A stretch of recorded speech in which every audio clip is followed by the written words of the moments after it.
Senate to talk about some of the enormously important crises facing our country today. I'm just delighted to have good friends here, people who have been fighting for the working class of this country for years and are helping to lead this effort in this terrible Trump shutdown.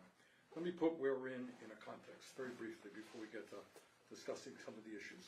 Why is there a shutdown? The answer is pretty simple. In the House of Representatives, a majority can pass a budget. In the United States Senate, you need 60 votes.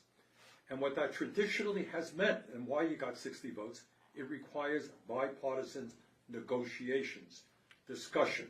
They don't have the votes, they got 53 votes, Democratic caucus, 47. You need to talk. For the first time that anyone can remember, what the Republicans are saying, we're not talking. It's our way or the highway. Take it or leave it. That's it. No discussion. Well, that doesn't work for us. It doesn't work for the American people. And one of the key issues out there, what they don't want to talk about, is that if we were to just tomorrow go along with the Republican proposal, this is what happens to you. 15 million of you are going to lose your health insurance. The health insurance system in America, as everybody knows, is broken today. 15 more million people will lose their health insurance. Tens of thousands will die because they can't get to a doctor, can't afford prescription drugs. That's not all. Under what the Republicans are pushing, over 20 million people will see their health insurance premiums double. Yeah, you heard that right. Double. You're already paying by far the highest prices in the world for health care. Well, think about a doubling of premiums, what that means. Well, we sent out a study just the other day, asked people to say, what does that mean? And the stories that we got back were heartbreaking. Not surprising, but heartbreaking. If you are seriously ill now and you lose your health care, what do you think happens to you? You die. That's what people are saying. If your family is barely hanging on economically now and you got to pay a doubling in your premiums, what do you think happens to you? You can't afford rent. Maybe you're homeless. Can't afford to buy decent food for your kids. That's the reality that we're in right now. That is what this shutdown is about. But I want to, after we talk about health care, I want to get into another issue. I want to start later on with Jeff Berkeley of Oregon. I think everybody knows this country is rapidly, frighteningly moving into an authoritarian society. I know you guys know this, a few hours ago, Trump announced that he wants to arrest the governor of Illinois and the mayor of Chicago. This is really insane stuff. All right, that's my take. Elizabeth, take it from there. What are you hearing? So look, let's stick with healthcare to start with, because that's the right place to be. When we talk about what the Republicans want to do, it's not just a little bit. It's about health insurance premiums, you bet, touching people all over this country. But it's also about pushing old people out of nursing homes. Right. It's about telling newborn babies and their mamas, you got no health care. Good luck to you. You got to figure out a way to manage this. It's about saying to people who have disabilities and they've got to rely on that home health aid, or they've got a motorized wheelchair. You know, those are paid for by the federal Medicaid program. And these guys want to come in with a chainsaw. And they just want to say, no. They want to cut that help to 10 million people is the best estimate. 10 million people who will still get sick. Right. Who still need care. Who's the grandmas with dementia who still need to be somewhere. They just want to take all of that away and push it back on families. So I don't know. Enormously important point. It's not just individuals. It's the ripple effect of this thing. Tina Smith, Minnesota. What's going on there? Well, as we're having this conversation, I'm thinking about this woman who I talked with this weekend when I was home. Okay, so she's a young woman. She got her health insurance through her family until she turned 26, thanks to the Affordable Care Act. And now she's a child care provider.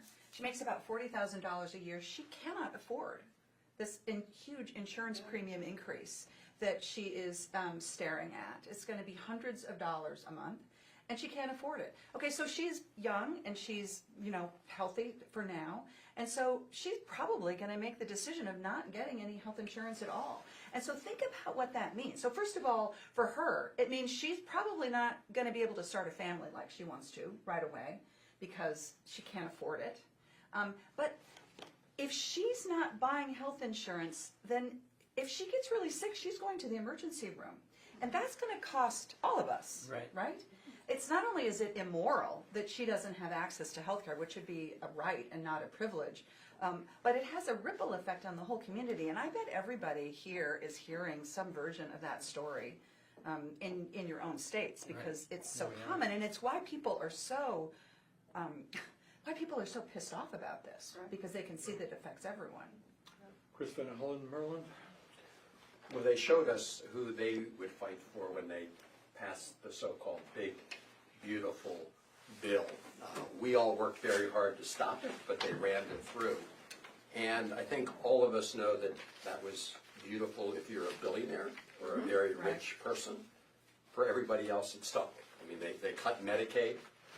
That will throw 15 million plus people off of health insurance. It will slam nursing home care, lead to closures of rural hospitals. They cut food nutrition programs. But of course, they extended permanently tax cuts for the billionaire and the rich. The one tax cut that they let lapse is the one that allows middle-class families to afford their health insurance. That's the one tax cut they decided to let die. On their part. Just die. And so they left in place this ticking time bomb, which is going to go off completely and explode at the end of the year, and we're going to see these rising healthcare costs. They will impact every American at the end of the day. And it won't be just the end of the year. In Maryland, and I know all of our states, people are getting their notices right now as to what the increase will be. And in Maryland, we just, have been looking at the impact of this. If you look at the eastern shore of Maryland, it's a pretty rural area, and you take a couple that makes $90,000 a year, it turns out that for some of these plans that they've got right now, they're going to see a more than doubling of the premium. So here's a couple, $90,000 a year, pay more than double their current monthly premium. Right now they pay it's over $1,100 more per month. So a plan that cost $641 right now will go per month, will now go to $1,762 per month. That's almost 3 times. That's the impact of what they're doing. And we want to keep the government open. We don't want to give Donald Trump a blank check for his lawless activities. And we want to make sure we address these rising prices and costs, including this one right here. And so that's what this is about. Peter Welch, Vermont. Well, there's another element here that makes me sad. I'm really outraged at taking away people's health care, all the things that you talked about. But there has been an abdication of accepting the responsibility our Senate Republican colleagues have to act like an independent branch of government. These cuts, they're going to hurt folks who voted for Trump. They're going to hurt folks who didn't vote for him. This is all about suffering that's going to be inflicted on families, regardless of what their political orientation is. And I talked to my Republican colleagues, and I know you do, and Tina and Elizabeth, we're on the Finance Committee where we have some authority and ability to change this. They get it. Because all these premiums that you're talking about, they're going to afflict the families they represent. So they get it. And then you ask them, well, let's change it. They got to wait for Trump. They got to get permission from Trump. And what I look at them, I say, wait a minute. Aren't we like independent United States senators? Don't we have the capacity to decide what we think is right? Which, of course, we do. But they need a permission slip from the president. And that's the lament I have, because we're talking about trying to protect families, not trying to get some political edge. So anyway, really astonishing. Thanks, Peter. Jeff Berkeley from Oregon. Well, and it really strikes me, Peter, what you're saying is that some of them individually, yes, are coming in saying, we know this is going to hurt our constituents back home, And in fact, 75% of the folks who have accessed these enhanced tax credits that have made insurance affordable are in states that Trump won. Right. And so this is not Democrats advocating because our blue states are the ones most hurt. We're advocating because families across America are hurt. I think about the stats for my state, and individual stories are powerful, and this individual who's 32 years old, earns $35,000 a year, and roughly his health care premiums will double. And, well, doubling? I mean, we get upset at 3% or 5% inflation. This is 100% inflation. And Chris's, your example was 300% inflation. And as Bernie mentioned, well, if I can buy the health care, maybe I can't buy something that's important for quality food for my children, or maybe I can't pay my rent. In other words, pressing families to the wall. And in my state, 110,000 people are affected by buying buying health insurance on the exchange with these tax credits. And the expected average is $1,300 a person up. The expected percentage average is less than the national average, which is confusing to me as to why, but about 68%, projected 68%, versus a national doubling of 100 to 114%. And I'm just like, okay, so individuals are coming to us and saying, across the aisle, and saying, we're hurt, and, well, can you please actually engage and have your leadership engage in dialogue? Yeah. Because this is the way that we resolve things. Now, the point, Peter, you were making, that they feel like they have to get a permission slip. There are three factors that lead to authoritarian control. And this is tied, I mean, if you have authoritarian control, ordinary families get hurt. You've never seen an authoritarian force that provides great health insurance or health system to their citizens. And one of it's a rubber stamp Congress. And what you're describing is the rubber stamp Congress. And the second is a Supreme Court that gives more power to the executive, and we have that. And the third is an aggressive authoritarian president, and we have that. But how can we interrupt that? How can we interrupt that? We can interrupt it by having our colleagues say, hey, we're tired of the attack on due process and free speech and free assembly and weaponizing the judicial department against political enemies and sending military into the city. No, we took an oath to the Constitution. If we can get our colleagues to say they've had enough and remember that they're fighting for democracy, we will fix this healthcare problem. Right. Because they won't ask for that permission slip anymore. Good point. Chris Murphy, Connecticut. So Bernie, you said something that's really important, that this is unprecedented, right? We've never been in a situation like this where the Republicans are essentially boycotting negotiations. Right. It's even crazier than that. The House of Representatives isn't even here.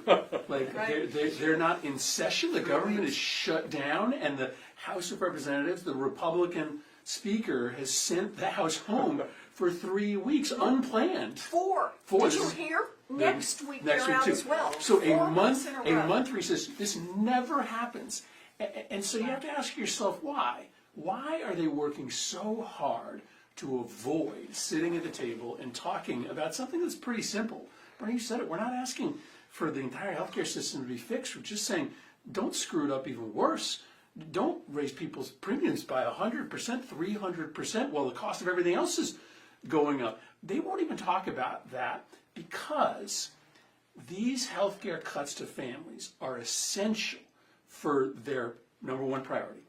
Tax cuts for corporations and billionaires. The way that they pay for this big new tax cut for billionaires and corporations is to cut your healthcare. It's just a transfer of wealth from middle class families to the super rich. Like if you're a really rich family in Connecticut, you're getting a new tax cut of $270,000 paid for by people's healthcare going up who are making $50,000 a year. So it's true that we're in what day? I mean, we're now day 5, 6, 7 of the shutdown, and we're having no negotiations because Republicans are boycotting Washington because they can't stand the idea of having to give up on their plan to use government to enrich their friends. Yeah. Ed Markey, Massachusetts. No, thank you. Yeah, just to follow along with what Chris is saying. So there's 220 Republicans right now, and they're in a witness protection program somewhere in America. We don't know where they are. We want to talk to them. about the health care of every American family. But we can't find them. And there's a reason why we can't find them. Because it's all that you really have to know is in Godfather Part 1. They've all been given an offer they can't refuse by Donald Trump. They voted for the bill to slash all these programs, slash Medicaid, slash the Affordable Care Act, NIH, all these programs. And they voted that way because they lose their seat. That's what happened to Senator Tillis in North Carolina. He just stood up. 48 hours later, he couldn't run for re-election. So it all comes from the Trump White House. They want these cuts for, as Chris said, the payoff for their billionaire buddies. These are tax cuts for them. All this health money, all the funding for every family. Ralph Waldo Emerson, the great Massachusetts poet, he once said that health is the first wealth. And it's being looted. It's being looted by Trump, being looted by the Republicans in the House and the Senate in order to pay for those tax breaks. Because they've always harbored an ancient animosity towards Social Security and Medicare and Medicaid and the Affordable Care Act. Because they all voted against them, the Republicans. They never wanted these programs in the first place. And so all we're saying is, come to the table. Let's talk. Yeah. We have a crisis coming up on November 1st. You got 2 weeks to show up here, please, so we can talk to you. Otherwise, we're going to be in a full-blown healthcare catastrophe crisis for the whole country. And right now, as Elizabeth just said, for 4 weeks they're going on vacation somewhere. We don't Paid have vacation. witness protection program. Bahamas or Huh? Bahamas maybe? or- Yeah, Bahamas. We don't know where they are, but we know where American families are. They're right at their kitchen table. Their electricity prices are going up. Their food prices are going up. Their health care premiums are going up, and the Republican Party cannot be found. And so that's why this is so important. What you're doing, Bernie, having this as a way in which we can put out an all-point bulletin for the American people to find these Republicans and demand that they come back to Washington to talk about the health care for their families. Thanks. And of course, if they come back, they'll have enough votes in the House to require the Trump administration to discharge the Epstein files. It's very clear they're much more interested in keeping them locked up than opening the federal government. Let's put I it want that to way. move on, but before we do, let me just summarize, pick up on something that Ed said. The system right now is in really bad shape. We don't have to explain to anybody in America that the current healthcare system is broken. I fear very much, as the ranking member of the Health Education Labor Committee, that literally, with all that we've talked about, this could take the system over the brink. Right. It could collapse. It could collapse. So what we're fighting for is for millions and millions of families. And by the way, let's make it clear, we are all progressive types. It's not just progressives who feel this way. There's a poll that came out from the Kaiser Family Foundation. 78% of Americans, including 59% of Republicans, want to extend the Affordable Care Act tax credits. Right. Polling numbers are almost as high to deserve Medicaid. That's what the American people want, and that's why these guys have disappeared. Bernie, before we leave this subject, can I just go back to something Tina was talking about insurance? And talking about people making the decision, how many people will just say, I can't do this. You're gone. I mean, are you kidding? A family that goes, what'd you say, from $600 to $1,700? Very few people at that income level have an extra $1,100 that they can put in. Just for a second, I want to talk about the death spiral. And that is when a whole bunch of people collectively say, good grief, on these They just opt out. prices. Yeah. A bunch of people opt out, and we worry about people who then have no health insurance. But I want to, just for a second, think about what happens to the people who are left. Yeah. I was talking with someone yesterday who has a very serious condition, and she said her treatments cost $120,000 regularly. Right. And she said, I don't have any choice.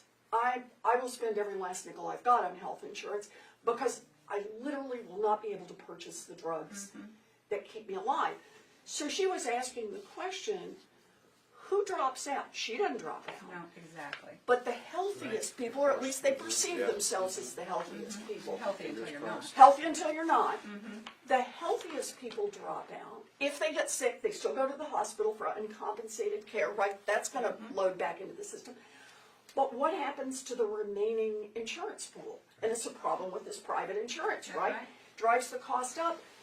And then let's go to the next round of price increases, right? And this is what people are talking about. Some of the That's right. healthcare economic specialists are saying, we're talking about potentially a death spiral here Right.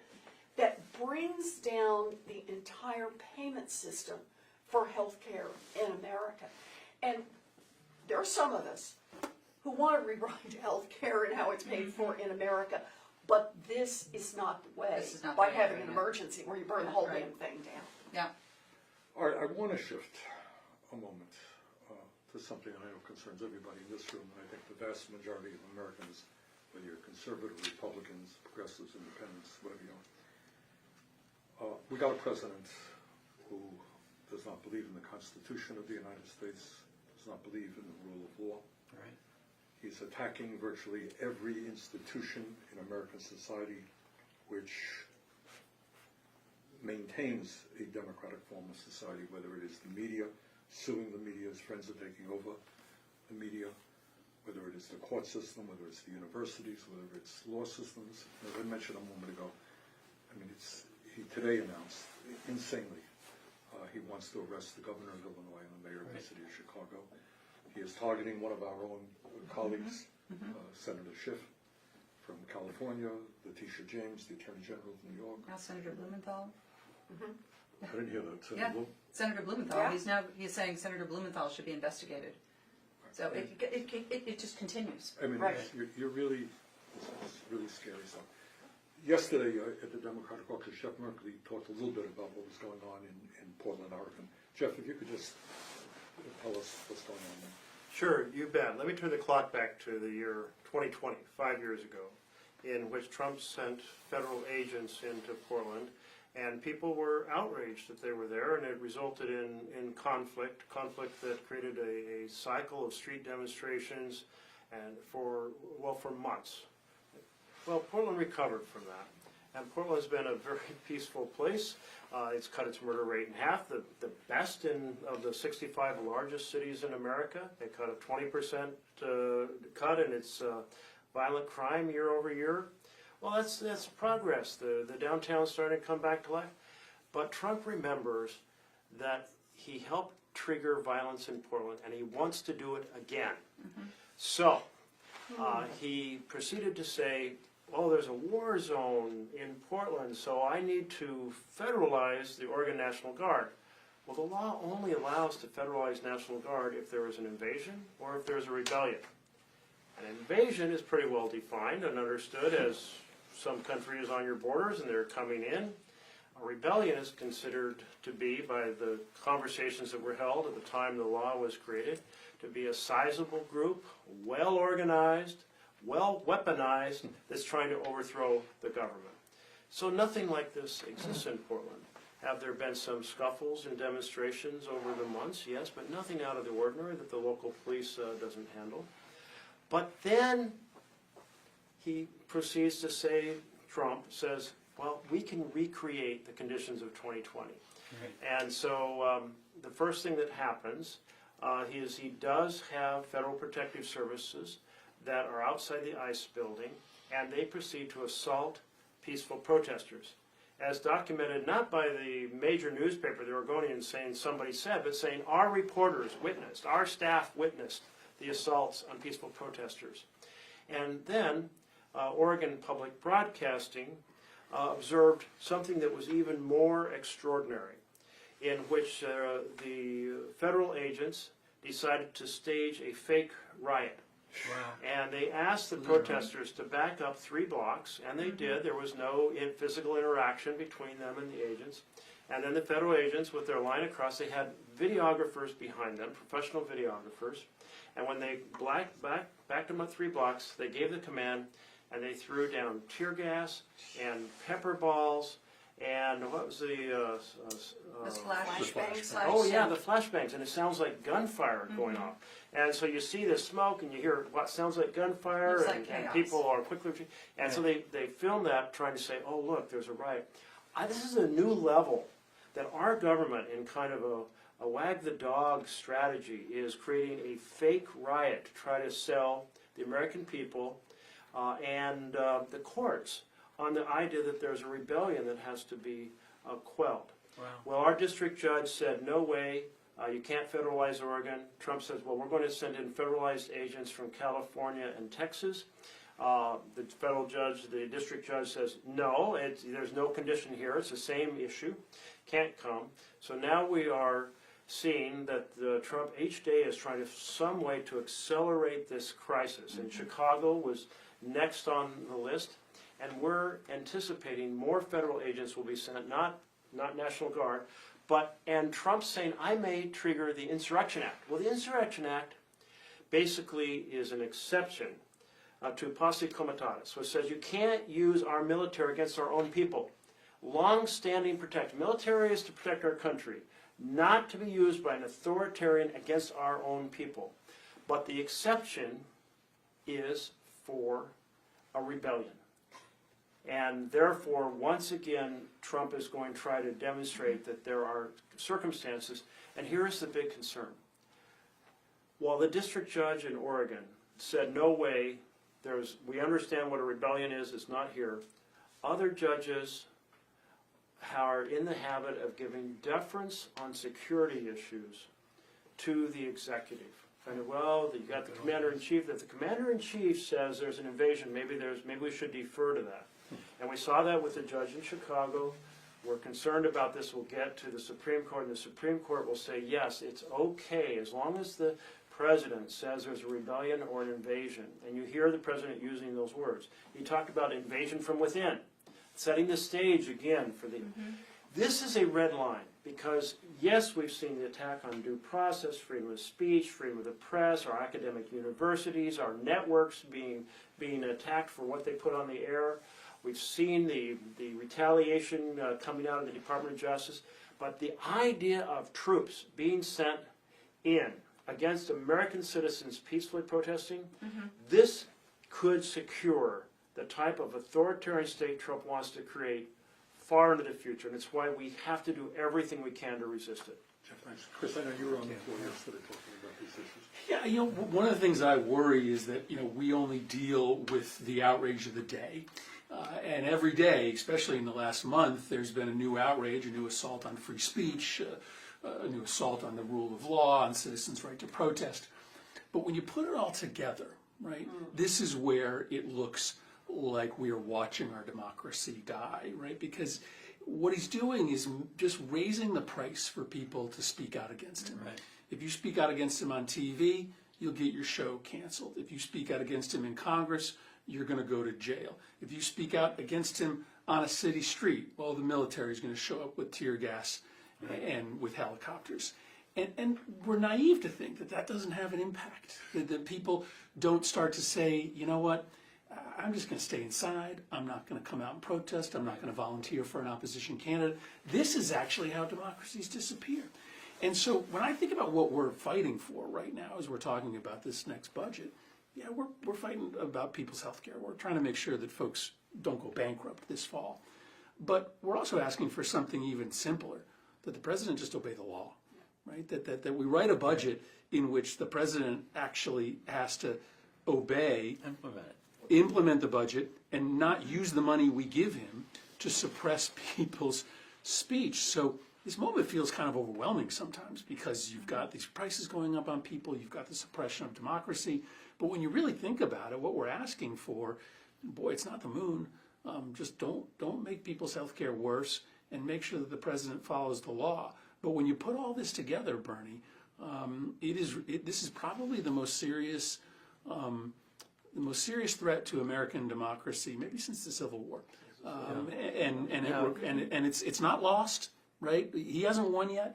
This is still in the people's hands to rise up and say, peacefully but forcefully, we're not going to allow for this corruption of our democracy to happen. But the budget can say something about the president having to actually respect the law when he spends the money that we authorize. Let me just jump in there. He is a schoolyard bully. Now, we were at a meeting yesterday, post-decade.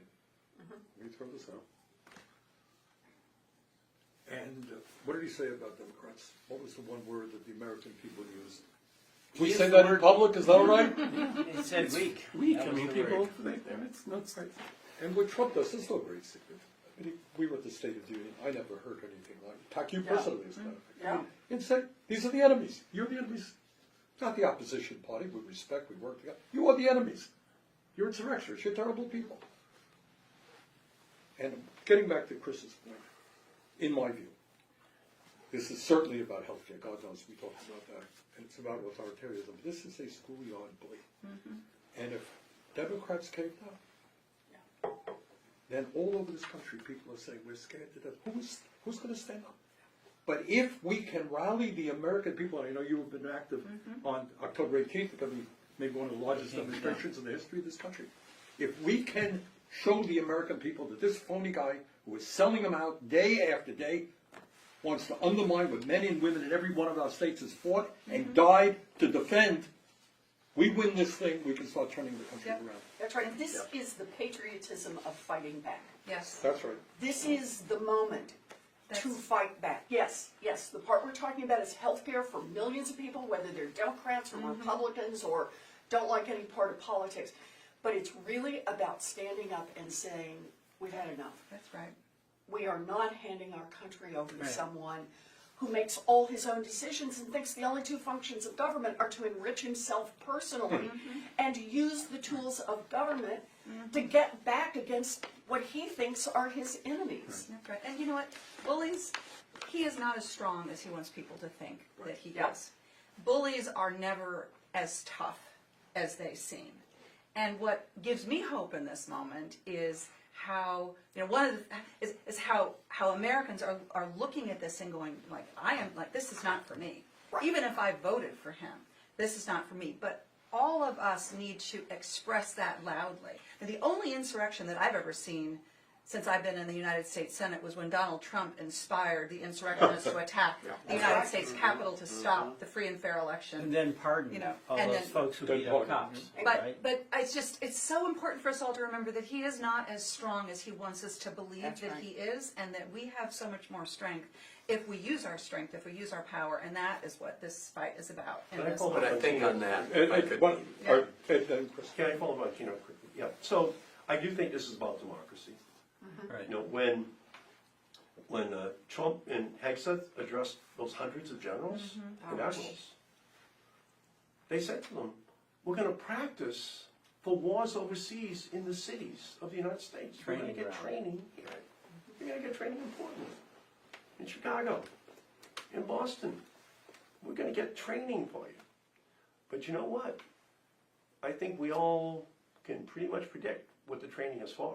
It's for Election Day in 2026, when those troops will be ordered into the inner cities of America, right by the polling places of minority groups in our country, to suppress the vote, to frighten those people from even going into the polling place in Atlanta, Georgia, in the cities of Cleveland, of Ohio, where these close elections are going to be Well, held. they're And doing to it try to every win way those they elections. can. I mean, just, you know, we had the hearing in judiciary, and of course, the Civil Rights Division that we're all so proud of, the crown jewel, the Justice Department was down there fighting for desegregation, enforcing Brown v. Board of Education, enforcing civil rights and voting rights laws in those days when if you were a black person, you had to be able to give the number of jelly beans in a big jar in order to get the ability to vote.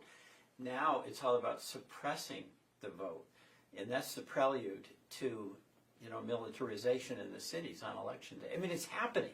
That's what I think a lot of folks know, but everybody's got busy lives, and it's hard to believe. I mean, that is something I remember. January 6th, being in the house, and the mob was breaking the door down. The shot went off about 20 feet away, and I was scared, but I didn't believe it was happening. This is the United States of America. We have free and fair elections, and we accept the outcome of election. If we lose, we fight another day. Chris, yeah, I want to say that we're not on a path to authoritarianism. We are there. We are. I mean, we are there right now. All the things that we're hearing about, cracking down on free speech, deploying troops to cities, using the Justice Department to go after political adversaries. I do want to go back to this point on bullies, because we do need to stand up to bullies. We need to do it individually and collectively. And, you know, when my constituents ask me what they can do, I say that they can stand up, and they are standing up. And that is what No King's Day will be about. It is also important, though, that we call out those who cave in to this bully, because when you cave in, you just feed the bully. When you appease a dictator, you just increase their appetite. And especially these organizations that have the resources to fight, like law firms or universities, Right. when they cave in, they send a terrible message to everybody else. So I think, Oh, you mean like the whole Republican Party? well, yes, In Congress? they have totally, No, they've well, no, but they've I mean, they've contracted out their constitutional duties to Donald Trump. We know that. They're Contracted rubber out body parts. rubber stamps. But I think everybody in America has a role to play right now. Individuals can stand up. One of the reasons that you saw, you know, the Trump back down and ABC back down on the Jimmy Kimmel case was because people started canceling their that's right. subscriptions to Disney Plus. Sinclair is in the state of Maryland. So even after they started airing Jimmy Kimmel in some places around the country, they were keeping him off the air until people protested, and Sinclair then reversed itself. But my point is that the natural inclination of a lot of these sort of financial interests is to go along, to appease the dictator, because they think at the end of the day, if they appease the dictator, that he won't come after them. Right. And the lesson for all of us is it will just put all of our rights at risk. So yes, we have to stand up individually, but let's also make sure that we call out those who are folding, because they put all of our rights at risk. Yep, Let that's right. me ask you guys this. We all know Republicans, and not every Republican is an authoritarian or a terrible person, Right. conservative. Not against the law to be conservative. Why, with very few exceptions, I think somebody mentioned Tom Tillis decided that would beautiful bill would be a horror show for North Carolina, opposed it, 2 days later he was out of the race. Do we have any hope that some of these Republicans will say, you know what, I was elected by my constituents, I believe in the Constitution, I disagree with Democrats, but they're not my enemies, I'm not going to put them in jail. Are we hearing any of that, or are they, what's So going on? little, and the question you're asking, the question I've been asking myself, when will some of our colleagues say, we took an oath to the Constitution, we understand what the basic freedoms are, we understand you don't militarize our streets with armies because people protest, and we understand you don't turn the Justice Department into a machine to attack people you disagree with, and say, I've had enough. Are you I'm hearing saying any of no. that, Jeff? I am not hearing that, and you know, it takes only a small number to start to say that, but I think about what I've heard from them in the past, especially during the first Trump administration, where Republican colleagues would say, Jeff, I disagree with Trump on so many things, I disagree with his ethics, I don't know how I got elected, but listen, my constituents watch the television station that says every night he's wonderful, he's doing everything perfectly. The cable television's on the right, so that essentially they say my base that elected me, more than half of them are sold that the president's doing the right thing. And they don't hear about the issues we've been raising if you're watching that far-right cable or the social media that follows it. And this is a tremendous problem for our republic, for our democracy, different media worlds, and the separation of urban and rural. And there's no easy answer to this, but we have to keep trying to say we've got to be in this service to America for all Americans, for all districts, blue or red, all states, blue or red, and keep reaching out to our colleagues and having this conversation, because our country desperately needs a group of them to say they've had enough, they're going to honor their oath to the Constitution. I think it's mostly up to the American people at this point, Yeah. because right now they fear Trump. but you gotta put them in a position where they have to make a decision between Donald Trump and their voters. Yeah. Right? And if their voters, and if their voters say to them, listen, I've had enough of what's going on in Chicago, right? I don't accept authoritarianism. I'm gonna lose my health care. Yeah. No, I'm not interested in you coming back again. Well, then you put them in a tough position. And I think that's starting to happen. But the size of the protests on, October 18th and the ones that will come the week after that and the week after that, that will matter because Republicans are not destined to care only about Donald Trump's thoughts on them if their voters start to say, That's right. we're watching. Well, we see Mabila, the congresswoman from Georgia, Green. Yeah, Margaret Taylor Greene. Not exactly an ally of ours, right? You wouldn't Not see her usually. sitting around this circle necessarily, I don't but think so, but she was. she was, yeah, that's right. Did you invite her? I forgot to amend it. She's not in town. Well, here's what she says. Yeah. Yeah, I that's have right. 2 adult kids. Yep. Their premiums are going up 100%. They can't afford it. People in Georgia can't afford it. This is crap. Yeah. Well, and today in Chicago, a masked ICE agent standing on a roof shot a rubber bullet at the head of a person of faith, a minister, a pastor, who was praying. Oh, God. Really? And this and There's video. Oh, it's unbelievable, and I don't care what party you're in. I don't care what your political views are.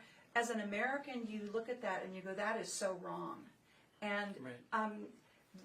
I believe that people are going to rise up against that. I mean, that's as Chris says, it's going to come down to the people. Maybe because I'm an organizer at heart, and I believe that the power comes from the people and not from us.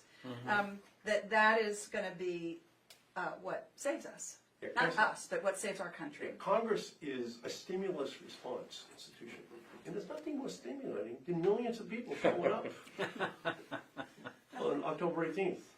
And by the way, it might even be a good thing to have them all home on Main Street, which is turning into Payne Street, for Right. all of those voters back home. Because it's not the fear of God that moves Republicans in Congress, it's the fear of voters.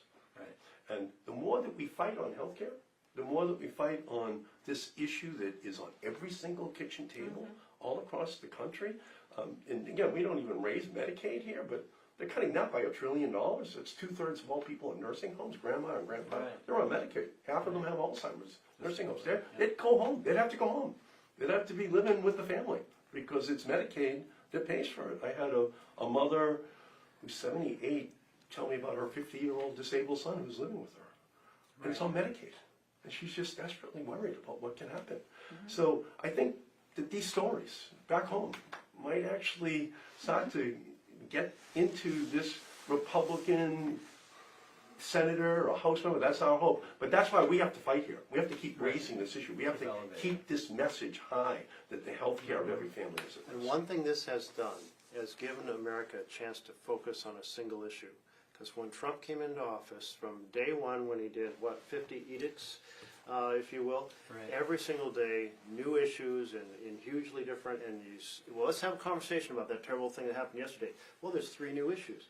But for the moment, we have, through this shutdown, focused America on health care, and on the president has to actually follow the law when we pass a spending law. And so it does touch everyone. There's like 4 foundations for families to thrive: healthcare, housing, education, a good paying job. It's just essential to everyone. So this is a super important conversation to tackle the tactic that Trump has pursued of they want flooding the zone, new issues every single day, so you're always in chaos. So let's keep this attention and let's improve healthcare. I think if we call it the Trump healthcare tax credit. Donald Trump. Because what we know at the end of the day for this president is it's all about him. yeah. It's not about the American people. Maybe we could And do it a is Trump about him and coin. his billionaire donors. So if it has to be called the Trump, healthcare tax credit to get it passed, maybe someone will break through to him. I think Tina made the point a moment ago, is that what they want is the perception that they're all powerful. They cannot be beaten.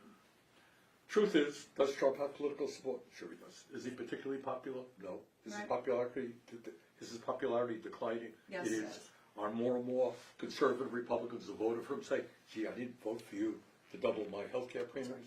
Yeah. Are we Just seeing shoot some ministers. breakaways? Yeah, They're not liking what he's doing. that's right. All right. That's right. All right, so the point is, and what we are trying to do, is the American people are overwhelmingly on our side, including Republicans. Yeah. And it's just terribly important not only that the American people stand together on healthcare, on this issue of authoritarianism. A conservative Republican thinks that we should have people shooting rubber bullets into a minister, really, in America? No one believes that, all right? So we're going to win this thing. We're going to win this thing if we stay strong. That's us, that's the American people. On that note, Let's all do right. it. Thank you. Thank you. Thank you, Bernie. Welcome to Money Control, your ultimate destination in the ever-evolving world of finance, business, markets, policy, and technology.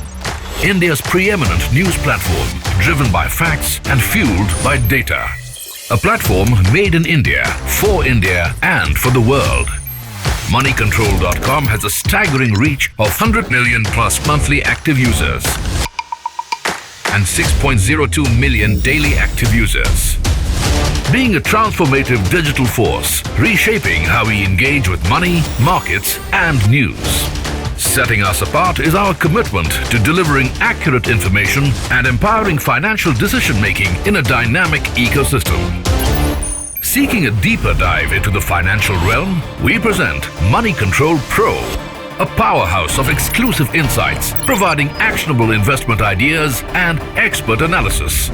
Because in today's fast-paced world, informed decisions demand both information and expertise. And we have 1 million plus Money Control Pro total paid subscribers and 100% return in 1.5 years, beating the market. Explore market trends, access expert opinions, and utilize essential financial tools all at your fingertips. Join the millions who trust Moneycontrol.com for their financial journey, where facts meet finance and data drives decisions. Think markets, think Money Control.